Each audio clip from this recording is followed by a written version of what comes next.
classic 80s metal. Symphonic death metal opera. But I gotta be in the mood to listen to Black Sabbath. Many of our listeners weren't even born then. Back for its time, it was very progressive. I can see there are thrash elements. You are a metal paradox. A stunning vision of death metal. I would listen to it over and over and over again today. It just seems so dated. I hear this more as operatic and goth. Floor Jansen will surpass Halford as the iconic heavy metal singer.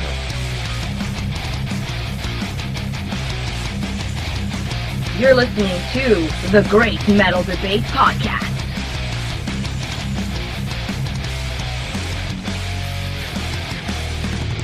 Welcome back, metal fans. It's the Great Metal Debate Podcast, episode 55, where we talk all things metal and only things metal. This is your host, Gomthog. I'm joined again by my co-host, Brian. It has been a while. I actually have some good metal stuff to talk about this time. I'm excited. We were joined last time by punk aficionado Randy Thrashover, and he caused quite the stir on the podcast. I liked Randy. I thought he was probably a very studly kind of guy. I appreciated his humor, his intellect, and basically his all-around goodness. Well, man, I assume part of what you've got to talk about is a show that we went to together. We don't get a chance to do that very often anymore. Oh, dude, I had a blast down in Birmingham, Alabama, watching some great bands. I'm excited to talk about it. We took the trip from here in western Kentucky down to Birmingham, going to the Nick in Birmingham, a venue I'd never been to. I'd never been to a metal show in the state of Alabama before. I have to tell you, that's the hardest damn venue I've ever had to try to find. But once we got there, it was awesome. It was a little tricky, wasn't it, man? It was. We saw a lot of Birmingham before we found the Nick. It was not a straightforward route to get to and from the Nick. And neither was the Nick the largest venue I've been to. It was not. As Yeah, I almost fell over the sound booth. That's how close it was.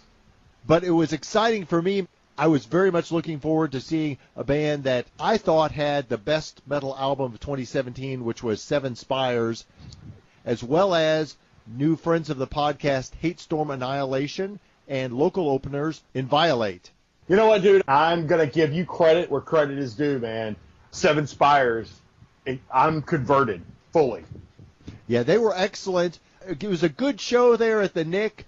Again, starting with Atlanta band Inviolate, a very creative take, a metal front person who's also a belly dancer. I have to appreciate holding a sword and can sing metal. They were all very nice lady and gentlemen in the band, and I thought gave a very energetic performance. Their musical style, a little more on the American metal side for my taste, but super nice people, and again, great performance and energy.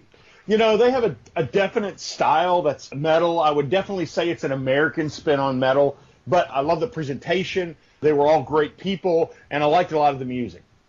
And then Storm Annihilation, we've already got our interview with those guys up on SoundCloud and YouTube. A very intense trio of musicians, Yes. And man, they brought the extreme metal in and extreme musicianship. Dude, it was like 500 beats per minute from the introduction to the end. It was an intense show. They're a band that lives and dies by the intensity of the metal they present, and hands down, the best metal quote I've heard in years from their drummer. And he was saying, you know, he's a purist and that he believes that there's only one bass drum in a metal band. And he watched John Longstreth play, and his quote was this: "And then I talked to John, and he explained to me, and then I watched him play, and I shit my pants, and then I drum with two drums." I mean, that's the greatest metal quote ever. I love it, man. What struck me about that band was just how genuine they were. Like, they really loved their music. They were kind of open to, like, not everybody's into their brand of extreme death metal. When you saw them perform, they took it dead seriously. Watching the lead guitarist and the vocalist warm up, he was playing shredding riffs from the time he walked on stage till the time he walked off. They're from the Berklee College of Music, and that's how they met some of the other band members. And it's obvious the talent that they have. Great musicianship. It was just an intense experience from the word go with these guys. I stood there somewhat mesmerized by their performance, man. and I'll be interested to hear their new album that they're working on. Those songs just keep beating you over the head with the metal. You know, they do. They had an interesting take on their first album, and they didn't like it. I loved that album. I thought it was great. And I guess that just goes to show that how I don't appreciate the technicalities that go into intense, extreme, progressive death metal. They hear the delicacies that go into an album, and I just hear the metal of it. And then the headliner was Seven Spires, a blend of power metal, black metal, and Disney music magic. We've had Adrian Cowan on the podcast talking after their performance at Prog Power USA, and to finally get to see them live. And that's one of the joys that I have, to get to talk with a musician and interview them over the phone or Skype, and then later to get to catch them out on the road and meet them and see them perform. That was killer. I thought their performance was excellent. There weren't a lot of people there, honestly. It was a small venue, but I thought they still provided that same presentation that they would have if there had been 500 people there, and I just walked away incredibly impressed by Adrian, Jack, and the others in Seven Spires. They played a great show if I'm the only one there, man. It was freaking awesome. Jack Costo, I can't tell you how impressed I was with his guitar playing, and Adrian Cowan was not a disappointment. I'm obviously opposed to anything that you talk about with metal, but I got to tell you, man, after watching this show, I am a Seven Spires fan, and I will go back and review everything that they've ever done because they converted me. Hearing her on the record, I was curious to see live how she pulled off the cleans versus the harsh, really a black metal shriek that she had. Her education at Berklee School of Music, that classical training obviously came through because you could just tell she was well trained to pull off those vocal maneuvers in ways that I haven't seen some other vocalists do, even vocalists I really like. She knew technically what she was doing, just like the other musicians did with their instruments. She would do these regular vocals and sing, and then she would scream, and then there was this moment where she would growl and get these wide eyes, and I was reminded of Phil Anselmo when he would get like right, just going off, you know. She was obviously all about the metal. Except she didn't sound like shit like Phil did. Man, Phil was great, man. Phil, I was scared Phil brought when Phil energy. sang. That's what you're I've supposed seen to be. Pantera 3 times. Pantera has lots of energy. Phil has energy, but his vocals are shit. Well, but, you know, he's not there for his great singing ability. He's there because he's a freaking metal vocalist. Whatever. What the fuck do you know, man? You don't know all that shit. All right. Well, I know I enjoyed all those bands, including the band from Atlanta, Inviolate. We're going to listen to a track off their latest album, 2017, The Insomniac's Dream. This is Broken Cycle.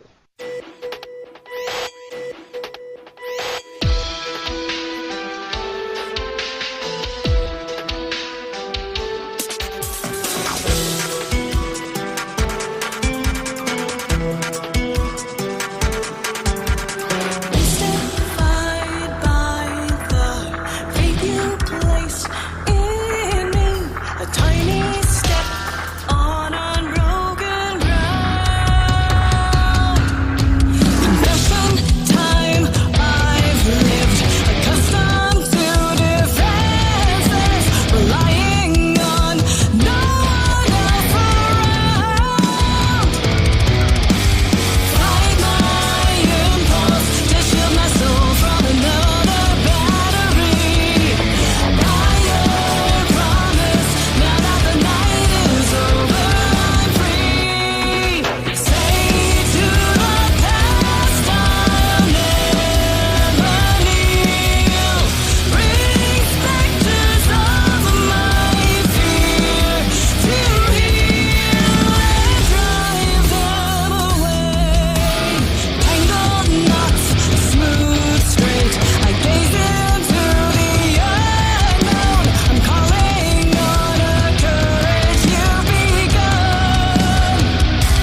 Atlanta conglomerate Inviolate with Broken Cycle from their album The Insomniac's Dream, one of the bands we saw in Birmingham.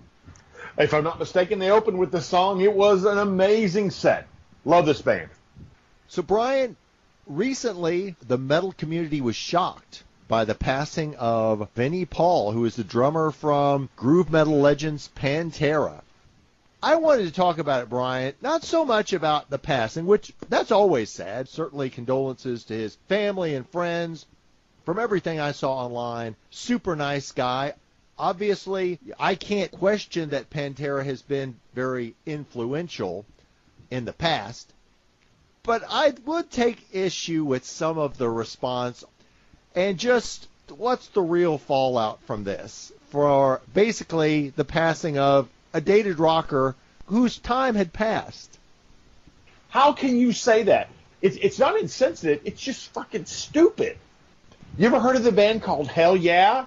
My response to this was that he's a drummer for several great metal bands. He didn't stop when Phil left. He didn't stop when his brother died. He kept going. This is a guy who appreciates what it means to be metal your entire life. Yeah, I would say hell no, because I just think maybe they should have stopped after Pantera, because the legend and talk about Pantera maybe actually has surpassed the real music accomplishments of that band. How can you, if you don't recognize the intensity with which Pantera influenced the metal genre, you have, I can't put credence in anything you say. That's the most ridiculous statement you've made on this podcast. How can you say that Vinnie Paul, Pantera, Phil, Dimebag did not completely change the genre? Cowboys from Hell was revolutionary.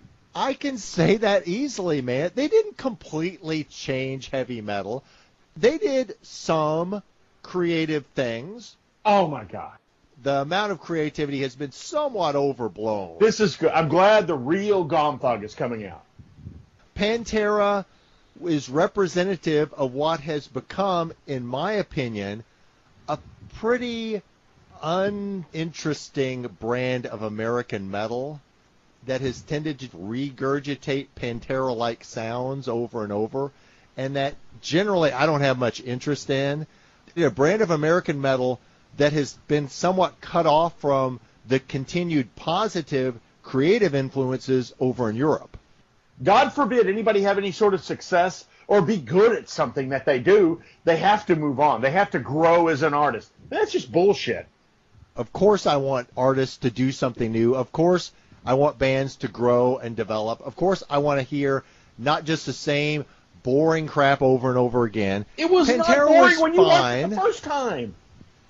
Pantera was fine. Vinnie Paul was fine. I do think your statement that Pantera, I want to get it right, what'd you say, revolutionized metal, Absolutely. changed the whole genre, Absolutely. is total BS. Oh, my God. How did they revolutionize power metal? With the different sound. What impact Look did at they their have in first black album metal? versus their second album and how they changed. I think they had a limited influence. My God. They're listed on every freaking influence on every freaking album cover you can imagine in metal. What doom metal band credits Pantera with revolutionizing their sound? They had influence, but it's way overblown, and American so-called metal fans overstate their influence because some of them are really ignorant, and I don't think they've heard any metal bands other than Pantera and a few American thrash bands. Pretentious douchebag. You pretentious metal dick. I can't believe you're saying that stuff. That you somehow question their intelligence or their capability as metal fans. Oh, my God. It must be nice to be always arrogant and right. It's good to be right sometimes, which apparently is more often than you are, dude. Oh, my because God. your contention about Pantera is completely off. Okay, Mr. I don't care that a great metal icon died. You have no emotions about your past whatsoever. I recognize Pantera for what they were, a band who provided a little new nuance, but whose influence is way overstated generally, especially here in the States. Listen, I'll just end with this statement. You don't deserve to be called a metal fan. Brian, I went to see a show in Bowling Green, Kentucky recently with a band who probably would take your side of this argument. I'm talking about Bowling Green act Granshaw. Off their new EP, Bloody Hands, Clear Conscience, here is The Reckoning.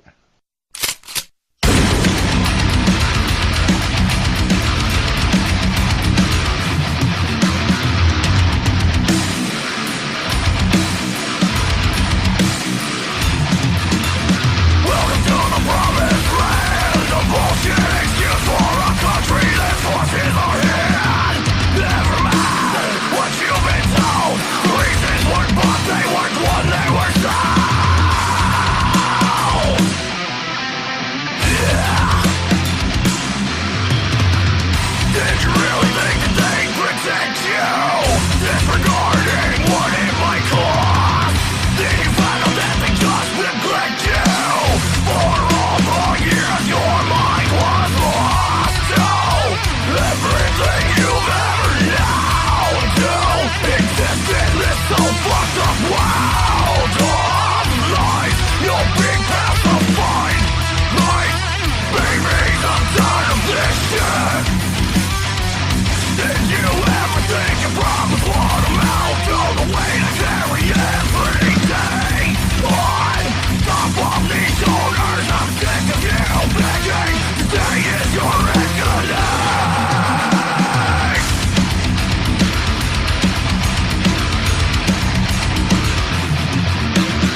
Well, I reckon that is one of the best metal bands we've had on the podcast in a long time, man. I love this band. I was headbanging to this shit, and I'm going to listen to this album, believe you me. I really like Granshaw and The Reckoning. As you may be aware, every week on social media, Instagram, Twitter, Facebook, we post a question of the week for metal fans. And we got a lot of feedback to a recent question, which was, what's the worst behavior you've seen from a metal fan? And it struck me, Brian, that fans have seen a lot of bad behavior because there was no shortage of response to that particular question. My favorite answer to that question was the guy that said he saw one of his fans buy a pair of underwear and wear them on his head the whole night. I just think that was freaking hilarious.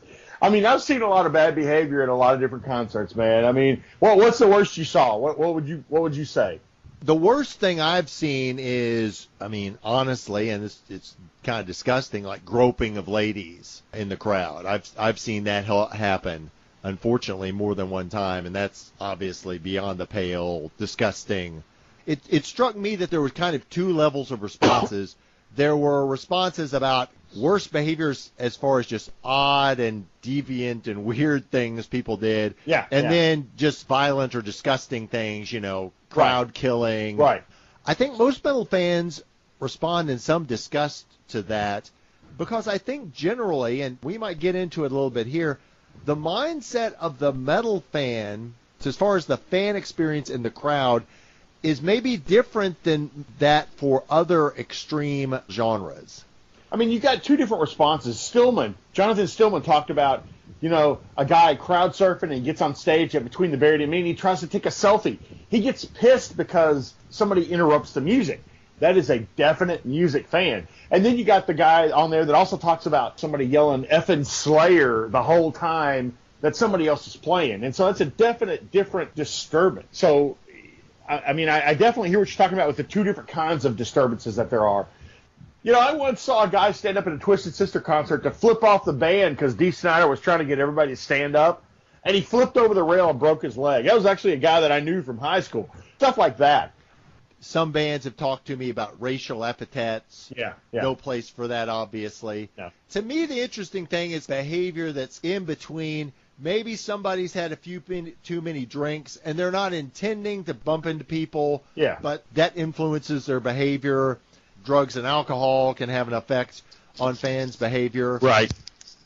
Well, I mean, like, there's the obvious throwing things on stage. I once saw Ted Nugent stop a concert and threaten to whoop a dude's ass if he threw stuff up again. He didn't get the crowd to do it. He was like, bring that mother to me. And, I mean, that's just uncalled for. It interrupts the show. It's not funny. I'm sure that he tells that story proudly to the rest of the dicks that he hangs out with, but it's just, there's no place in it at a show. I'd be curious, Brian, to hear that more from musicians, especially musicians who have a lot of tour experience, what their take is. From the perspective of the musician on stage, what's the worst behavior? And maybe it's not even on stage. I would be curious what they think about behavior of fans before and after the show. What's the right balance between a fan, their interaction with a musician? You want to reach out to those people, you admire them, you bought their music, but you made the point that doesn't entitle you to think you're their best friend. Right. Yeah. And so what's the right balance? And I'd be curious from musicians what they say as far as when is it cool for fans to insert themselves in the musicians' lives and when should they back off? Because I'm sure from the musician's point of view, like, I've given it to you on stage, maybe I met you at the merch booth. There has to be a point where, like, the fan who loves the band has got to step away. Absolutely. I mean, you don't want to be that fan that gloms on after the show and just hogs their time and gives them personal stories. And the band's obviously there being polite and kind and trying to, not be dicks about it. And I would be interested in this also. What's the opposite side of that coin? What's the worst behavior you've seen from a band on and off stage towards the fans? Brian, we're going to finish up our music this evening with a song that I know you're going to enjoy because I know you love power metal. Oh, yeah. Well, we have some power metal. We have some power metal, Brian. Maryland power metal quartet Burning Shadows. This song off their Truth and Legend album from 2017. We're listening to The South Wind.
Usually when I'm talking about a south wind, I've had too many burritos to eat.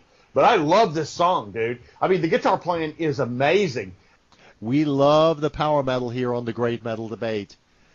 Brian, beyond this song, what albums and bands have you been listening to or would recommend to our listeners? Dude, I actually picked out an album and a band that you might like, and that's Ancient Empire with the 2017 album The Tower. Great musicianship. It has an 80s sound in a 2010s attitude, and I got excited about it. What about you? What's something you've been listening to? I've been overwhelmed by the new Atrocity, their album Occult. Now, you may know Alexander Crow from his symphonic metal act, Leaves Eyes. This is more straightforward melodic death metal and features guest vocals from another friend of the podcast, Zoe Marie, formerly of Insatia, on one of the tracks.